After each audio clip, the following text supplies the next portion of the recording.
All right, welcome to the Wrestling Vaults installation of Coach's Corner. This week, we're going to be talking about film breakdown. We're going to show you guys how to break down film, and we're also going to kind of talk to you about a feature that we have on the Wrestling Vault that is free to anyone. I'm not sorry, free to anyone, but anyone can use this.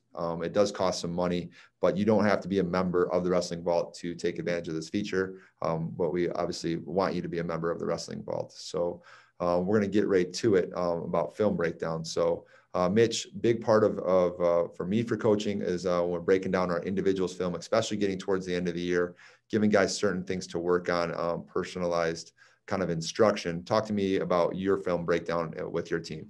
Yeah, obviously extremely time consuming. So, right, I think note taking sometimes during the regular season can be more efficient, right, than film breakdown. But film breakdown is extremely important as you get towards the end of the season and you want to obviously make extreme gains and make sure that your wrestlers and athletes are prepared for the state tournament. So, like I said, it can be time consuming going through an entire roster and trying to break down your 14 starters film. But it's extremely important for growth with wrestlers on your team. So this is something that we've been doing here for years. Every weekend, we take our notes, we watch our film, and then we put together, a review for our athletes posted up on a wrestling room wall and in our locker room on Monday morning. So when these guys come into school Monday, I have their entire weekend broken down, overall record, top, bottom, neutral, and just attack rate, conditioning levels. And I think guys need feedback in order to improve. So I'm excited to walk through that. I'm excited to offer this option to those out there. You can submit a video of your son wrestling a match and have it broken down by RJ and myself for $25 or 2 for $40. So we'll spend a lot of time and energy breaking down a film and making suggestions to you. So I'm excited also to, take a look at it today. Yeah, you said your son too, but I mean, high school coaches, if they need some help, they're working on maybe wrestling an opponent later on and they want their film broke down, they certainly can submit that as well, right? Yeah, great point. Yep. Yeah. So, okay. So I'm going to share my screen and we're going to look at an example of a film breakdown that you would get with the Wrestling Vault if you decide to submit. So, this was pretty cool. I had a chance to break down this film. This was Ramsey Muchler, one of your guys who I absolutely love. I like his style. I like his hand movement. So it was pretty cool for me to get the opportunity to review his film. Right. Yeah. And this was something that he did this year. Ramsey was a 3-pounder, 12-pounder last year. Now he's getting a little bit bigger. He's wrestling 25-30. And this was a video that was recorded out in Tennessee. Tennessee. He's wrestling a state champ from Illinois in this match. And so as you can see, we have a breakdown of first period, second period, and third period. And, you can see the positivity throughout. Mitch, we put great overtie snap, followed up. And as that, section he can watch at 8 seconds, he did an overtie snap, but didn't follow it up. And, 265 is listed as a video that he should watch to follow it up. If you click on that link, it would take you to that. So as you go through, I think we're going to kind of stick to maybe the second period. I want to just go through this video so you guys can see it. But we're going through different, we give you the time, we give you what you should be working on and notes about that. And then we're going to give you the video to actually view and see.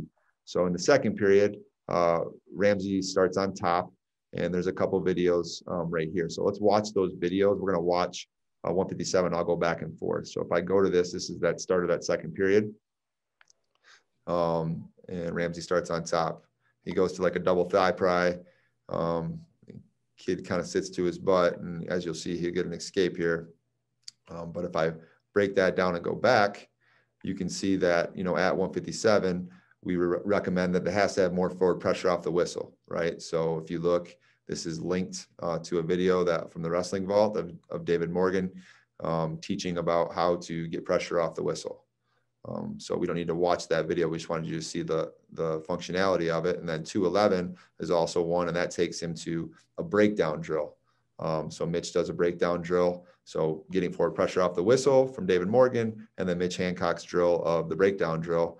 A couple things for him to watch and learn. And if a coach was doing this, he could also see, what we're talking about by this recommendation. So very useful for a coach. As you keep watching more of this video, you'll see that in this situation, Ramsey doesn't give the best effort on trying to return his opponent to the mat, right? So as a recommendation, more effort in that rear standing position. Do you have anything more to say about that, Mitch? Yeah, obviously when wrestling top level competition, allowing an escape within 3 to 4 seconds probably isn't a good thing. So, focusing on getting the forward pressure, Ramsey, and I give him a little bit of a break here. We haven't wrestled much in the last year. So a lot of that stuff is generated through repetition in the room, like you indicated. So, in folk style, we know that if you're going to wrestle in the state tournament, if you're going to wrestle state runner-ups and state champs from other states, you have to be willing to be a little bit gritty on top. So what we would have liked to have seen in that situation is a little bit more effort on top, possibly a lift and return, maybe even a double out of bounds to push that guy a little bit and see what he has to offer on bottom. Right. So then that links right to a top return follow to a single or double leg. I think this is Coach Borelli. And he has a really good drill here. Just kind of working this. The guy gets his handy follows instead, going to a double and kind of working a little bit, like you said, gritty to that return. So, nice. And I think the important thing is immediate feedback, right? So you can take your notes and you can give them the constructive criticism back, but these guys have something to link to right away to see where they can make improvements. Well, what does he mean by being a little bit gritty in the top position? What can I do there, right? Rather than a lift and return. All right, Ramsey, here's another option. We don't want to lift and return that guy there. Drop to a double, run him out of bounds, and let's put him back down and see what he has to offer. Absolutely. Yeah, so we'll fast forward here to 232, where the next kind of recommendation is. Yeah, this is probably his best sequence of the match. I mean, he gets a lot of offense going. Well, look at those fakes. That fake and snap is sweet. So good follow or a good overtie snap. He had a collar tie and an overtie. Good snap. And in that situation right there, he's out of position, in my opinion. After the snap, he just kind of gives it a fake. And I think that's a position where you could get an angle right here and really follow that up. That's actually an opportunity to take that shot right there instead of that fake. And what he did a really nice job there is after that snap, he followed it up, which he didn't do earlier in the match. So if you look at him here, he's actually making contact and moving into the guy, which is positive. And then he sort of lets him off the hook there. See how he took that back step? Yes, agreed. So if you look at that, it's linked right to a video about the overtie snap. And the video talks a lot about following it up in that position and just being ready to score, and maybe just versus that fake that he gave. So hard to be mad at him for what he did there, but good recommendation. And so just a thought for him to think about what he could have done differently in that situation. Later in the also, period. Keep in mind that it's important to stay positive when giving notes. We know as coaches that these days kids don't like constructive criticism where it's negative feedback, right? So try and buffer your criticism or your notes with many positive words and language. Yeah, absolutely. So then we finish off with the third period, and then see down here, you have a level of conditioning score from 1 to 10. You felt like Ramsey did a pretty good job towards the end of the match. And was able to keep his conditioning rate up. It could be better though. And attack rate and pace, you gave him a score of a 7. Yeah, I thought his conditioning looked really good being out of season, right? Do we really focus on that too much? Not really, but he pushed the pace. He wrestled a really good match. I would have liked to have seen him to get to more legs, right? He did a nice job of shooting the guy out. He got to, I think, 2 leg attacks and 1 front headlock, and that's noted in the notes below. But he looked good. That kid's a good wrestler, and I thought Ramsey looked really good. Yeah. Agreed. So if you look down, you're going to get an overall summary as we go through, and very positive notes. I think Ramsey's going to read this and he's going to feel good about himself, even though he ended up losing this match in a kind of a last second takedown position. But does a really good job of giving notes on constructive criticism, but it's all positive. And then the immediate areas of work. What is the action plan? Well, when he goes to practice the next day, what does he need to be working on? And, some really good things. And there's videos for all of these kind of linked above. So, yeah. And that's so beneficial for coaches and dads out there, right? That have athletes that want to get better, being able to address those immediate concerns, right? If kid gets back from Tulsa, sends us a couple of videos, we break it down and try and get him ready for the next tournament. This is what we can provide. Dad, coach can watch the videos and then structure a practice to help those immediate areas of improvement. Yeah, absolutely. Anything more that you want to talk about with this film breakdown?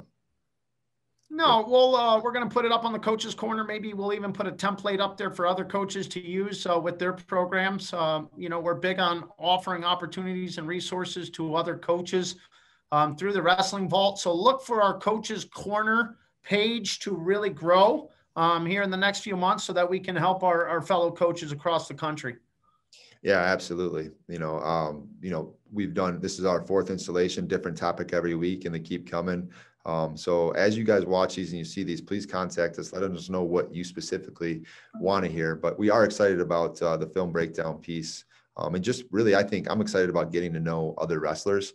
I love coaching, and meeting other kids and helping other people and helping coaches too. Maybe coaches just want, some help on film breakdown. We can do that certainly with this service. So this, I think for me, and maybe for you, this gives us opportunities to coach people from all over with this kind of a film breakdown. So life's about relationships, man. And the more relationships and positive relationships you can have, I think the better it is for everybody. Yeah, I second that. It just, how beneficial this could have been, I think, for myself and other wrestlers back in the day to have other individual coaches looking at their techniques and breaking it down. I think it's extremely beneficial, and I would encourage all to just take a look, give it a try.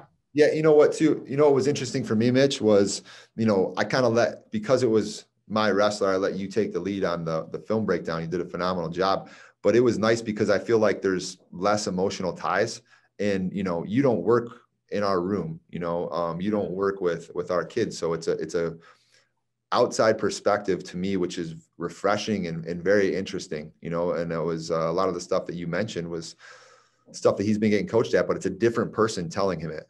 So it kind of will reinforce, I'm a counselor, I'm a parent, I'm a coach. How many times have you had parents come up to you and say, can you tell him this? Because if I say, he doesn't listen to me.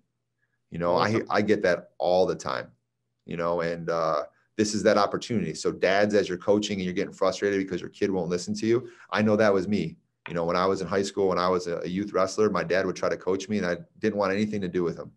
I wanted the other coaches to do it. So this is your opportunity to let those other coaches do it. And we're willing to do that and I think it's a really good service. So. Awesome, man. All right. Well, thank you guys. And make sure you tune in next week for the next installation of Coach's Corner with the Wrestling Club.